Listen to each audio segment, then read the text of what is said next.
Hi everyone! Today we're diving into the glorious world of homemade mac and cheese. This isn't just a meal, it's a warm, cheesy hug for your taste buds, perfect for any day of the week. Get ready to impress yourself and your loved ones. You'll need a few basics. 8 ounces of elbow macaroni, a quarter cup of butter, a quarter cup of all-purpose flour, and 2 cups of milk. For that dreamy cheese factor, grab about 2 cups of shredded cheese. Cheddar or a blend works wonders. A pinch of salt and pepper ties it all together. First, cook your macaroni according to package directions until it's al dente. That means it still has a little bite.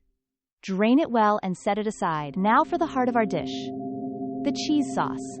In a saucepan, melt your butter over medium heat. Whisk in the flour to create a smooth roux, cooking for about 1 minute. Gradually add the milk, whisking constantly to prevent lumps. Let it gently simmer and thicken for a few minutes. Remove the pan from the heat and stir in your shredded cheese until it's completely melted and smooth. Season with salt and pepper to taste.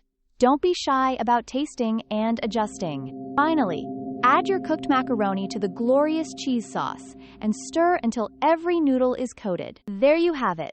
A comforting, rich, and utterly delicious mac and cheese ready to be devoured. This recipe is super simple and tastes a million times better than anything from a box. Enjoy every single bite.